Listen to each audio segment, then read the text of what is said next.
we talk about suffering, we usually think of two types. One is mental and physical. But physical suffering के बारे में सोचते हुए हमारे लिए इतना मुश्किल नहीं होता है, जबकि when we talk about mental suffering it is hard to talk about it and I wonder why. So today we have someone who will debunk some myths for us and help us walk towards our journey more efficiently towards mental health. Please welcome Parul Bhan. Thank you so much. Thank you for doing this. And I want to understand from you this journey towards mental health. Yeah. Often people find it very difficult for themselves. Yeah. I want to understand, how do you convince them that they should take a step forward towards it and think about their mental health more seriously? First is the person needs to be able to understand that they are battling with certain issues that are happening on a recurring basis. अगर आपको कोई problem हो रही है और आप उसके साथ स्ट्रगल कर रहे हो डेज टुगेदर में एंड आपने अपने फ्रेंड से बात की, अपनी फैमिली से बात की, लेकिन उस प्रॉब्लम का कुछ रेजोल्यूशन नहीं मिल रहा, दैट मीन्स अब आप उस पॉइंट पे आ गए हो where you may benefit from a professional support, right? The other thing I think about mental health is we've used the word mental very loosely. Okay. I've noticed more often than not that when people are talking to the kids, they're like, "Tu mental hai, pagal hai, right. crazy hai." So if you really look at it, the word mental actually reminds us of all these negative words. Right. Now, when we speak about physical health, it has a very positive connotation of people are going to the gym, they're going for Pilates, they're doing so many extra workouts, they have their own instructors. Right. That physical health has been given that kind of a stature, right, that it's looked up. But mental health, because of the way we use the term mental. And alongside that, the stigma that is attached to it, it just kind of dilutes the importance of mental health. Well-being is not just physical health. It's a combination of your mental health and your physical health. Very interesting. Right. And I think it reminds me of the definition that WHO states for mental health, for actually health. Yeah. Right? That it's not the absence of disease, but a state of well-being. Yes. Right. It's not the absence of a disorder or a disease, but it's a state of well-being. It's how you're able to show up in your relationships, at your work, for yourself, for your family. And that in itself is a clear indicator of how well you're doing, right? And the second part is, it's hard to convince somebody if they're not willing. So the most important aspect of seeking support is your own awareness about the struggles that you're dealing with, and the second, the fact that you're willing to seek help. Now you may come for therapy. आप therapy के लिए आते हो, आप हफ्ते में 1 घंटा अपने therapist के साथ बैठते हो, and you're doing some important work together. But जो बाकी 6 दिन हैं, वो आप अपने साथ काट रहे हो. Right. And if you're not willing to recognize that these are my struggles, if you don't want to kind of create a different version of yourself, then it's hard for anybody to convince you to seek support. One of the ways to start doing that, and I think it's already happening now, we've started talking about mental health. The fact that you and I are sitting here, we're talking about it. There's so many celebrities who've come out in the open, and they've given so much of importance to mental health. The foundations where support is kind of being offered. There are NGOs, they're kind of offering this kind of support. I think that has done a lot of benefit. And of course, with the advent of social media, everybody's talking about their mental health issues. So I think having that conversation is very important, because stigma goes away when you kind of notice it, when you validate it. Oh, right. Shame goes away when you validate it. Validate that. What Right. are we actually talking about? We're talking about something so significant. Exactly. And if you notice that many people around you are talking about it, a part of you feels validated, that it's not just me. I'm not alone. Right. I have so many people who may be battling the same issue. The other aspect of mental health, which is different from physical health, is physical health can be seen. Right. Mental health is invisible. Interesting. Right? Now, if I've hurt my foot, I can come to you, I can show you the bruise, and you'll say, oh my God, this looks really bad. The cut is so deep. So what do? Right. We kind of give it the right kind of first aid and, give it the right kind of, medication so that, it heals. Over a period of time, it does. Till such time, we're not kind of fidgeting with it or we're not falling on it again. So you're kind of creating that nurturing environment to ensure that your wound is healing. But for emotional injuries or mental health issues, it's invisible. So the onus lies upon us to be able to first recognize that something's not right. It has to start with the person. Right.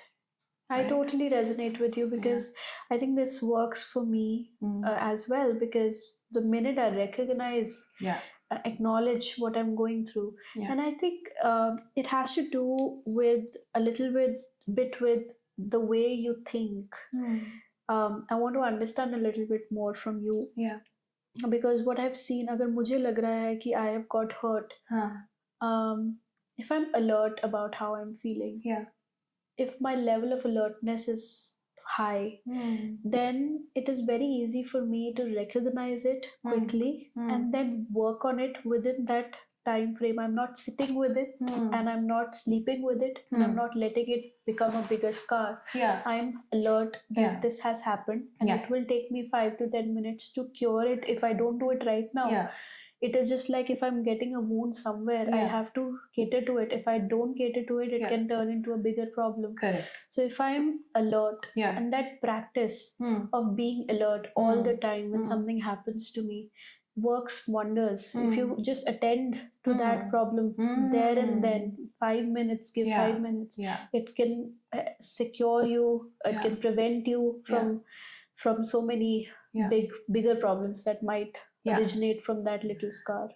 And I want you to be able to, I think what I want to take away from what you've just said is the importance of paying attention. Right. You're paying attention to something that needs resolution. Right? You have an injury, you're attending to it by way of first aid, right? You're applying band-aid and medication. But for your emotional injuries or your emotional hurts, it's important to first recognize that today, my boss spoke so rudely with me. Somewhere I felt really hurt. I was embarrassed or I was angry and it was so unfair.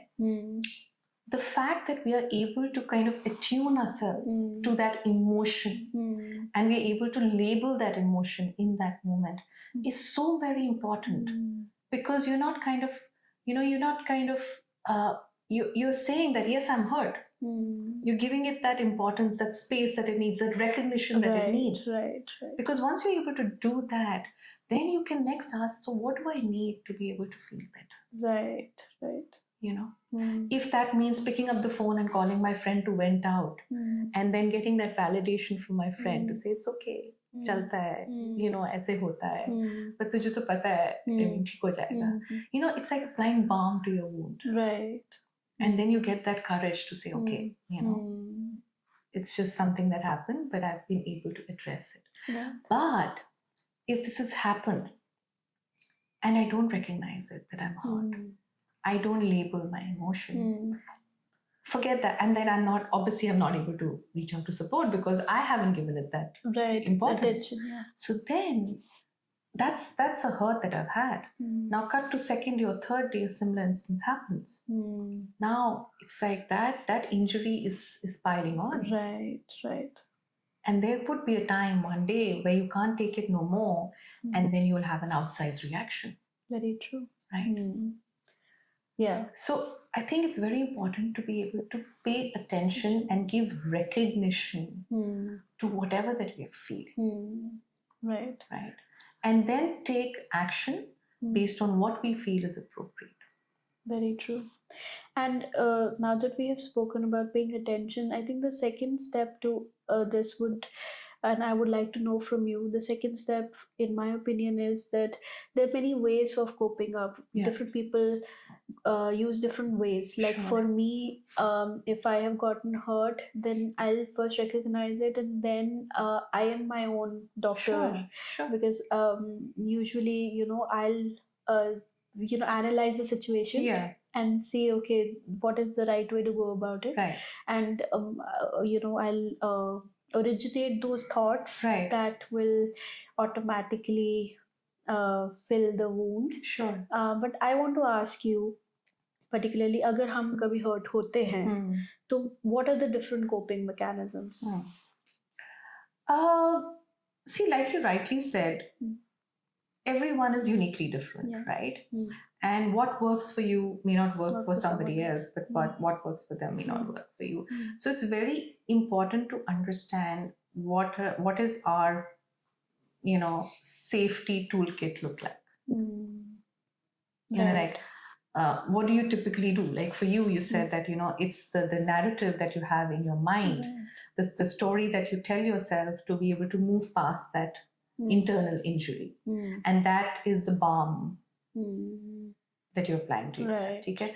वो करने के बाद आपको लगता है कि अब मैं better feel कर रही हूँ. अब मुझे लगता है कि अब मैं इतना गुस्से में नहीं हूँ, या मैं बहुत safe feel कर रही हूँ, मैं बहुत composed feel कर रही हूँ. वो जो सेल्फ हेल्प टूल किट है वो सबका अलग होता है. बट एक and I think everything starts with the mind, with our thoughts, right? If we are able to kind of tell ourselves that ये and again जो आपको इंजरी लगती है वो दूसरे को इंजरी शायद लगती नहीं है. Now you're not wearing a sweater, but I am, right? And so your threshold for tolerance to cold is different from mine, right? So I kind of adequately equip myself to be able to feel comfortable. So you're feeling comfortable in this, and I'm feeling comfortable in this. It's very important to understand what feels right for you. Right.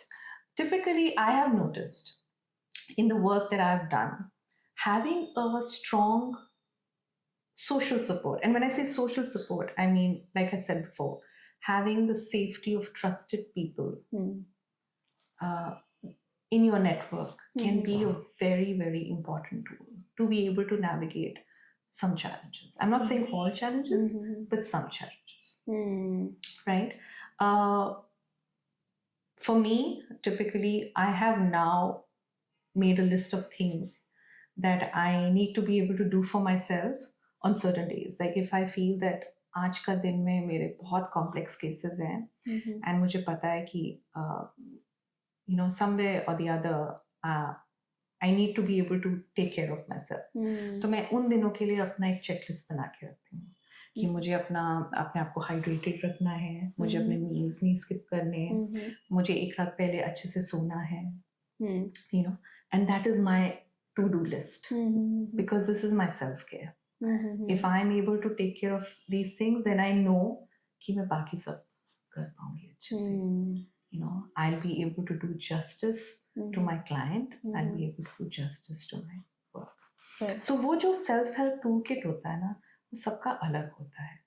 But जो एक common चीज मैंने देखी है जो almost सबको benefit करती है कि safety of a trusted and healthy network of people can be very useful. Interesting. So there was a study I can recall from, if I'm not wrong, from Harvard, that said that the most happiest people are those who have secure relationships in their lives. So this reminds me, as you're saying, that it is very important. A common way of securing yourself from harsh mental health problems in the future is to have a secure network of people around you whom you trust. So can you speak a little bit about how to build relationships that long last and have that impact on you, have a positive impact on you? That's a very deep question. Okay. The ability to form secure relationships first starts with us, right? And the strongest relationships happen when you're able to show your authentic self. Okay. And you're able to bring in your vulnerabilities without any fear, which is often called psychological safety. Okay. Right? So if I am able to talk about my vulnerabilities with you, I'm also giving you the permission to speak about yours. And in doing that, I'm able to bring in my authentic, honest version. Mostly relationships thrive when we are able to create that space with someone else together. Right. Right? And that's a long drawn out process, right? So I think it always starts with us. And as individuals, when we start out, the way we show up in our relationships also has a lot to do with our childhood. Right. The kind of childhood that we had.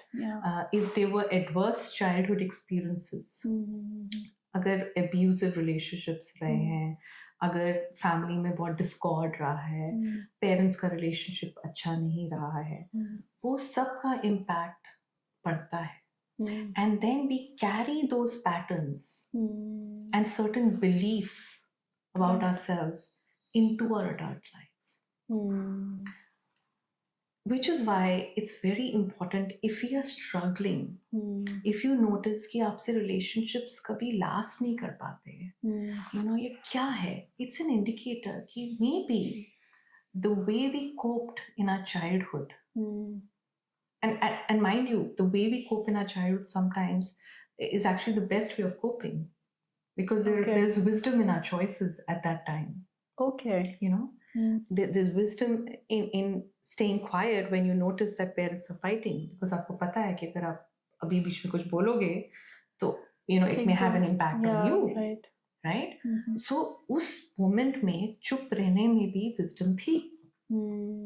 But if you form that belief कि okay, this is how conflicts have to be managed, कि जब भी conflict हो चुप रहो.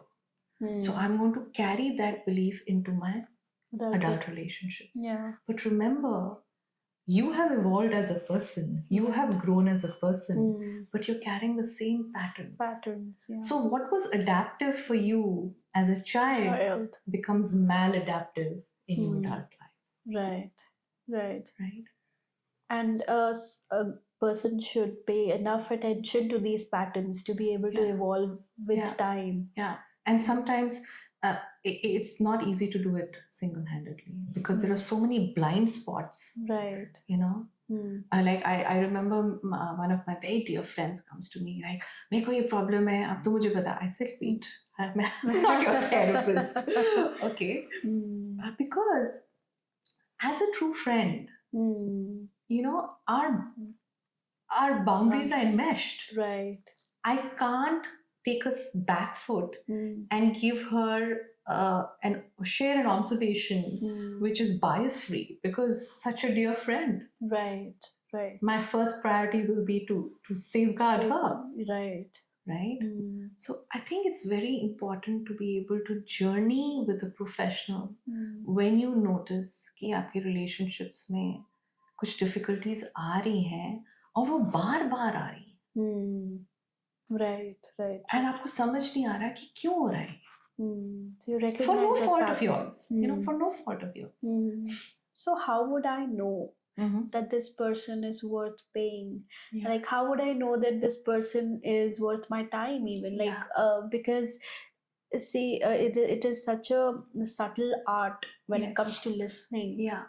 It becomes very hard for someone who is already going through stuff to analyze that whether this investment is good or whether I should put this money and save this money for something else, because most of the times, especially in India, there are instances where people who go through these traumas go through these things because of financial limitations in the first place. So if finance is a problem itself, then they wouldn't want to spend extra for professional care unless they can't do without it.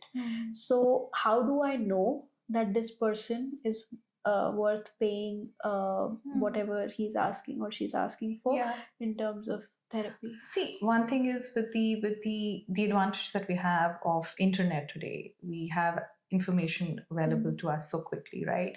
And there are ways by which one can kind of search, using filters to understand, I have this much of financial capacity. Can I avail the service of a professional within this monies? You can do that.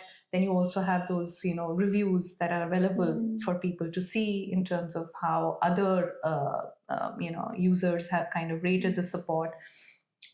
In addition to that, I think and this is such an important question because it's not important that everybody clicks with everyone, and not to undermine anyone's professional capacity. I'm sure everyone who is qualified in terms of their education and their degrees and experience, they have that kind of requisite knowledge. But sometimes it's just like it has to be like a click where you feel that this person has understood me, right? And that's more like a feeling. I remember when I underwent therapy myself, it was important for me to have that sense feeling that this person understood me, and that's something you feel it.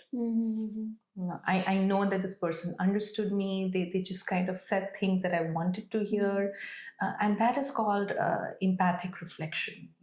To be able to kind of completely understand the context within which your client is coming up. And the first few sessions are more about, so what I'm really saying is it's very important to strike a rapport with your professional. So walk us through the process of therapy. Like what can one expect from their first session when they decide to go for therapy? Yeah. So the first session is really about gathering information, getting to know what are some of the concerns that the client is dealing with. It's more about building a rapport. Okay. That safety to be able to share information. So we definitely don't dive into, big things, because if you notice that a client is destabilized or is high risk, and by high risk I mean that is emotionally dysregulated, कि उसे खुद से चीज़ें manage नहीं हो रही, बहुत basic चीज़ें अभी जो से मैनेज नहीं हो रही, तो the first thing is कि हम उनको वो comfort और support दें, जिससे वो जो बेसिक चीज़ें हैं पहले वो कर सकें. Okay, so we're not going to be deep diving into the major crux. We want to be able to gather information, but we want to be able to build that rapport, that sense of trust, create that sense of emotional safety, whereby the person is able to talk about, what are they really going through, and then kind of make a plan collectively to decide how to figure out the pace of every session. हर एक का pace different होता है. Okay. अगर आपको लगता है कि मुझे दिन में इतना करना है, लेकिन आपकी बॉडी रेडी नहीं है उसको करने के लिए, right. तो we have to be able to respect that. Understood. Right? Like we all have goals कि मुझे 10 सेशन के बाद I want to resolve the problem. Understood, accepted कि वो आपका गोल है, but आपकी बॉडी क्या वो डाइजेस्ट कर पा रही है? Okay. It's like if I give you something new to eat, it may be very healthy for you, but if you're not familiar with the taste, you might be might have a little bit of a repulsion. तो अंदर तो आप ले नहीं पाओगे, लेकिन शायद आप मुंह में ही रखे रहो. ठीक है, तो मुझे वो I need to be able to recognize and see the pace with which your body is able to metabolize what you're saying.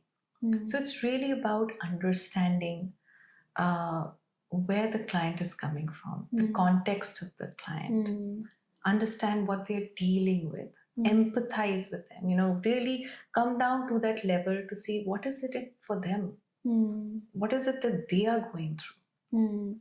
So, what exactly do you ask to know these? How do you observe that what someone is going through? Because usually, when we want to build a rapport, we say very casual things. And if we are friends, we're meeting after a long time, we'd say, "Hey, how are you? How has been?" and stuff like that. But walk us through like how you approach it professionally to build rapport. I think first is really about setting expectations. Okay. Letting the client know upfront that this is our first session.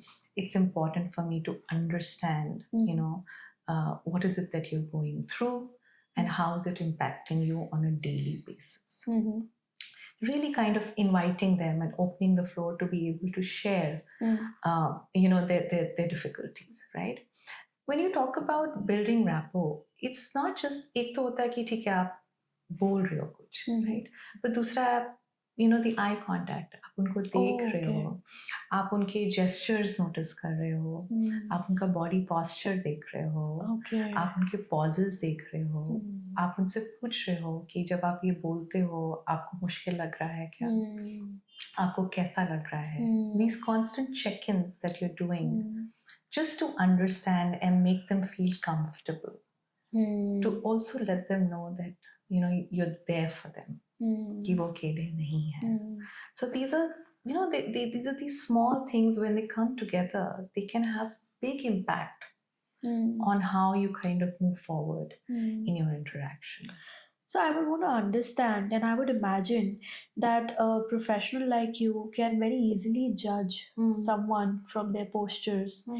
So does that element of bias sometime impact the way you approach someone? So I think the first thing I'll say is, as professionals, we don't judge. Okay. We don't judge. That's counterproductive. In fact, that's the last thing that we ever do in sessions. Because I genuinely feel that all clients are expert of their lives. They know their situation better than anybody else. So to be judging them is kind of it's like a disservice to them. So like I said, there is no room for judgment. There's room for curiosity. Like I want to be able to understand what it feels for them in that moment. So you're saying that a good psychologist will be curious about you and knowing about you. Yeah, as a professional, it's important to have that curiosity, because we want to move away from assumptions. Right. We don't want to assume anything. Like I said, we are all uniquely different. We are a product of our experiences, right? And we are all different, So it's very important to kind of move away from assumptions and really ask questions so that there's absolute clarity. Interesting, right? So while you're observing someone, if you find that there is a difference between what they are telling you and what they actually might be going through, how do you hide that from them, that you have recognized it, and how do you not let that impact the way you approach them? Like it might be very difficult for you. Yeah, I think typically it should not be hidden. Typically, it's important to be able to use the right language and lay it out to say that, I noticed that while you're saying this, it feels like, you're feeling something different in your body. And are you also noticing that? Okay. Right. Okay. So I think it's important to be able to kind of, again, inquire as to, why is it just me, or is it really something that the person is feeling? And inviting them to be able to share their perspective. Interesting, because I mean, I'm sure you might have come across many cases where you feel that some of them are hiding things from you. And what is your procedure to go through, to make them come out with their problems? So, like I say, that very rarely would a client hide things. I kind of laid out very clearly to say that, you're in therapy because you know that something needs to change. Right. Otherwise, you won't be here. So there is that level of awareness and recognition. But sometimes it's a helpful reminder also to let them know. The second is it's got to do with the level of trust. Sometimes when I've had clients where they've started out with relationship issues, but with time and over sessions, when they have kind of, when there's been a very strong trusting bond, the client is able to share other unresolved issues, and that comes up. So it's really about testing the waters, right? Okay. You don't want to really deep dive into to deep waters, but you want to first kind of dip your toes and see how it feels for me to be able to share that. So I don't think it's about hiding. It's more about the client knowing that, am I feeling comfortable even sharing this? What is it doing for me?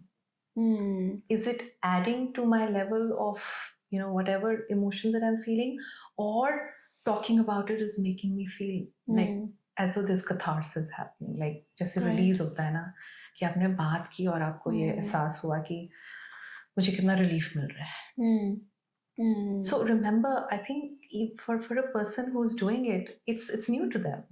Right. They also don't know what it would feel for them.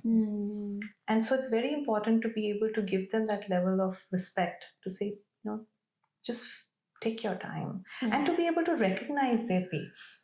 Right. Right. Because it's important for the professional to move with the pace of the client, not their own pace.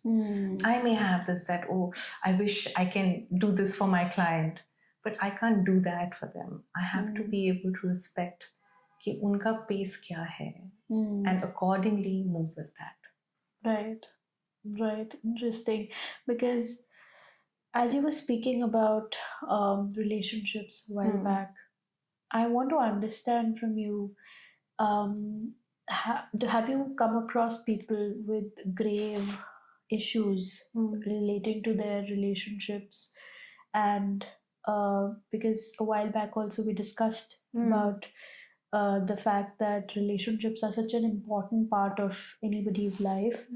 So have you come across cases that have serious relationship issues, and how do you deal with someone who feel like that there is no way out of toxic relationships, especially because the show is about Gen Zs?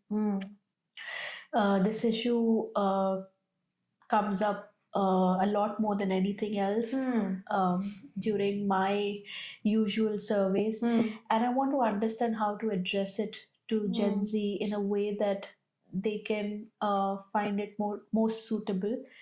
How to come out of toxic relationships, and have you seen what is the root cause of it?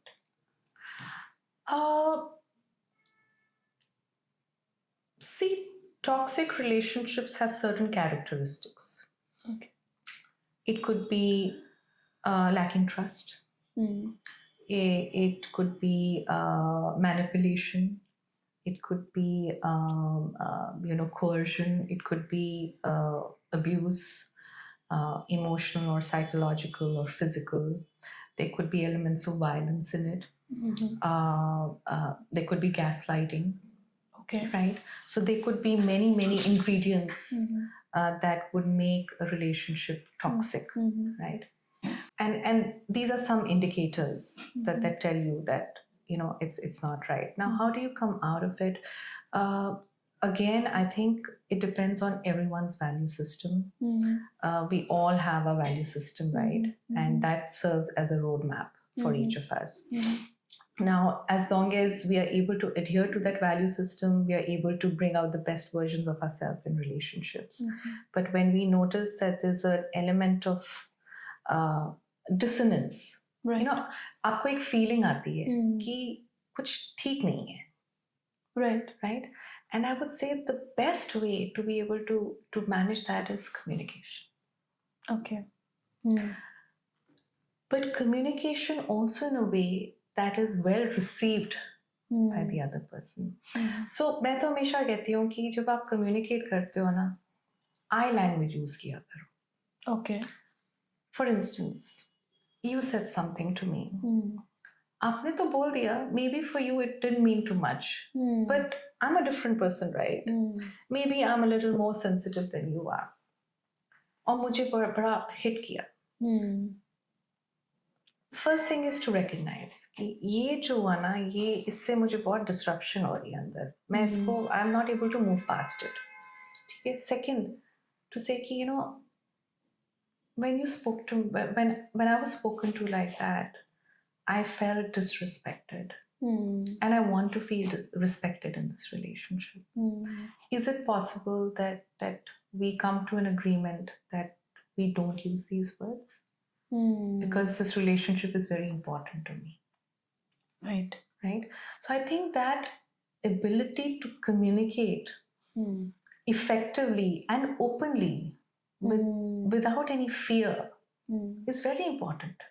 And then it's on to the other person as to how they react. And then it's out of your hands, right? Because you've done whatever was within your control. You recognized your feeling and you were able to communicate using I statement. Okay. Because the moment we say you, it's highly likely that the other person will go in a defensive mode. Right. To say now I'm being blamed or I'm being attacked. Right? So I would say do not undermine the importance of effective communication. वो बहुत ही critical element है किसी भी relationship में. अगर आप ये बोल सकते हो कि ये जो हुआ ना, ये मुझे नहीं अच्छा लगा. Can you tell me why? So basically, जब आप अपने आप की बात कर रहे हो, आप उनको ब्लेम नहीं कर रहे, बट आप बोल रहे हो कि जो भी हुआ था मेरे को नहीं ठीक लगा. Can we do something about it? At the same time, जब आप बोल रहे हो this relationship is important to me, आप दूसरे को ये security दे रहे हो कि मैं इसे कह रही हूँ because मुझे preserve करना है ये relationship. Right? And so I think that is an important aspect of relationships. That's I think a great input. Yeah. And can solve half the battle. Yeah, hopefully. Yeah. Very true. So lastly, I would like to actually ask you about since you have practiced a very niche subject of suicide, I would like to understand from you if you can explain to us in a generic way how you deal with such grave cases and what's the basic process of dealing with someone who is having such high self-harming tendencies that anything can go wrong if you say something that does not go too well. Right. My first recommendation is that if somebody is noticing these thoughts of suicide and they're actively considering on taking action towards the thoughts, important to seek out professional help. Very, very important, right? And every person is kind of dealing with whatever that they're dealing, and there's a level of hopelessness and helplessness that they're operating with in a given period of time, right? Sometimes it helps to be able to tap into that hopeful part of your being, to say that, I notice that a part of you is still hopeful, which is why you're reaching out for help. Is it okay for us to talk to that hopeful part? Right. So what I'm really saying is it's important to be able to recognize that yes, it is a feeling of hopelessness and helplessness. Right. And to be able to kind of understand what is it that they have done so far, because many times human beings are so innately resourceful that they have a lot of capacity within them to be able to navigate challenges. Right. But it just till such time we don't see it written, we don't kind of realize that we have that capacity, right? Right. It requires a different level of skill to be able to support people who are actively contemplating, acting on their thoughts of hopelessness and helplessness. And we want to be able to again ask them more about what it would do to the loved ones if they were to leave them, right? Right. What would it mean to them if you were not in their life? Right. The other thing that one can actively consider is to let them know that I see you, I hear you, that this is a moment, but is it okay to slow things down? Just slow things down. Right. And not act on these thoughts right now in this moment. You don't have to take such a big decision about your life at this moment on a Monday or a Tuesday at say 12 noon. Right. Very true. And then and these are conversations that of course they it's hard to kind of talk about it generally, but I think the first piece of recommendation is slow things down for yourself. Ask yourself, why do I have to take this step, this drastic step right now? Why right now? Right. Why can't I show myself the compassion of staying a bit longer? Right. Second is, if the thoughts are racing the way they are racing, it's absolutely fine to shut your system down. And by that I mean just go to bed. Right. It's okay to just like, because the mind is constantly talking. It's okay to say that, when nothing is helping, I'm just going to take a nap. Right. Very true. Right. And move forward from there. Again, creating a self-help toolkit can be very, very powerful to say. Curating a vision for the future. Right. I think a little change of thought can be life-saving. It can be a thought, the right kind of support. It can make all the difference, because I have truly seen that human beings are remarkable in their capacity to be able to move past difficult situations. They have it in them. It's just sometimes you need that, and we all need that from time to time. I think there have been moments in my own life where I've experienced this sense of hopelessness. And I think we all go through those phases from time to time. Right. And there's no shame in that. I think that's what makes us human. But just to be able to slow things down in that moment, to say, okay, maybe I have that option, but why do I have to do it right now?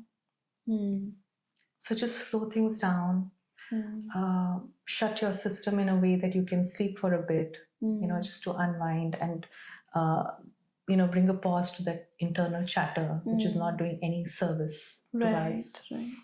And and think about a vision for the future. What is it that you want to kind of see for yourself? What does that vision look like? Right. And I always feel like we have a doctor inside all of us, sitting and ready to work on healing us.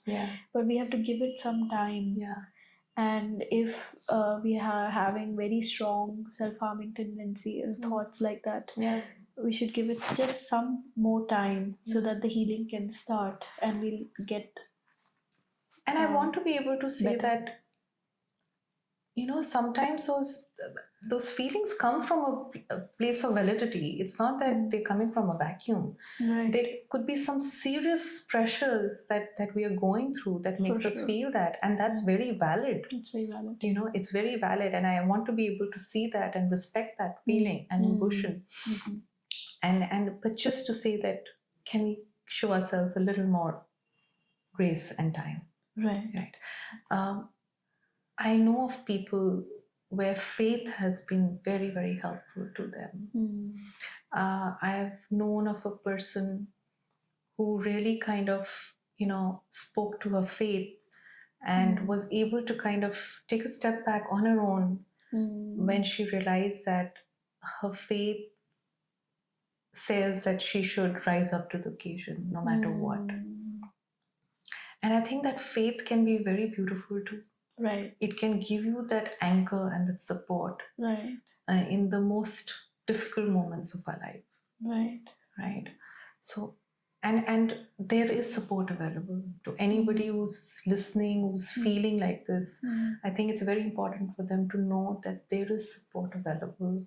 They are not alone. The feelings are very valid. They are very, very valid. So, Parul, can you suggest some strategies for high-risk cases? Because that is something I think our audience would love to know. Yeah, so for individuals who are kind of engaging in active thoughts of suicide, one of the things that we typically do is curate a safety plan. Safety plan is basically a list of things that one can do when they feel that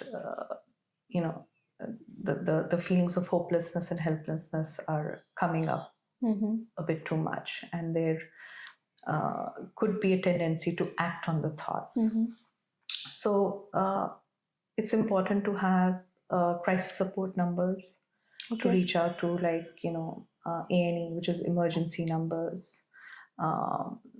Reaching out to your trusted network of people. It could be people around you, specific people that you feel you're very close to. Keep their numbers on your phone on speed dial, and write it in your list as well. If there's something that allows you to feel better from your past experience, certain things that you can do or say, that could be good too. One of the things that we have seen in situations where somebody's overwhelmed with these feelings, it is helpful to let them know to slow things down for themselves. To let them know that, why is it important for you to act on this thought today in this moment? Is it okay if you can kind of show, if you could tell yourself to kind of wait a little longer, right? Or is it okay if you can just kind of, take a nap for some time? Right. I have to say that these thoughts are very real and they're very valid. We do kind of come across situations that can make us feel that way. I would say it's very important to kind of tell yourself that this is coming from an honest place. It's not something that we're kind of, it's something that is bringing in that feeling of hopelessness and helplessness. So slowing things down, going to bed, or reaching out to your trusted network of people, calling emergency numbers. These are some of the things that one can contemplate. It's very important to have professional support in this moment, at that time. I have also known of people who've relied on their faith to be able to move past these difficult moments. And that could be a very strong anchor to hold on to as well. So if you have certain practice or a faith that you kind of follow, please hold on to that, because this too shall pass. And always ask yourself this question, that I have this option available to me, but it is absolutely important. Is it absolutely important for me to take this decision now, in this moment? Can I wait for a bit? So, what's that one powerful thought you would like to say to people who have self harming tendencies of any level that can help them in moments of crisis? I wouldn't call it, I won't say that I would recommend this only for high risk cases. I think Okay. I would recommend this for everyone, that self care is non negotiable. Okay. Let me put it this way. You have a container and you're filling that container with water, right? Um, and at some point, that water will spill over, right? But till such time you don't kind of create provisions for the water to come out, there has to be outlet for that water to come out to be able to take in more. Just like that, if we see ourselves as that container and on our day-to-day lives, we are bombarded with so many responsibilities and there's fair level of stress that we deal with. If we are only kind of going to accumulate stress and not create provisions for those outlets to be able to kind of vent out those stressors, it'll reach a tipping point where things may feel really unbearable beyond a point. So I feel self-care is non-negotiable. If you really want to showcase the best version of yourself in anything, be it your relationships, your work, your dynamics at home, with your spouses or with your children, it becomes absolutely important for you to be first able to take care of yourself. And there is no shame in that. I often come across people saying that, isn't that selfish to be able to put myself first? The answer to that is no. It's not selfish. Only if you can take care of yourself will you be able to support people in and around you. Right? And something that we often say when we're flying, we get to hear this quite often, right? That before there's an emergency, mask yourselves up first before you help someone else. It's exactly the same thing. That if you're in a position where you want to be able to support someone, but you don't have the capacity to be able to support one, that won't work. It won't work. So for you, if you really want to be there as someone who A support system for anyone, or if you want to thrive in your profession, or if you want to ace in your exams, or if you want to be the best partner in your relationship, you first need to be able to prioritize yourself. To be say, I am important, and I'm important, and if I can take care of myself, I will be able to bring out the best version of me, because my family, my friends, my colleagues, my teachers deserve the best version of me. Great. So self-care has to be non-negotiable. I'm important. And it's the most important thing. I think that's a great thought to end this beautiful podcast with you. Thank you so much for doing this. It was a pleasure. I really enjoyed being here. Thank you so much.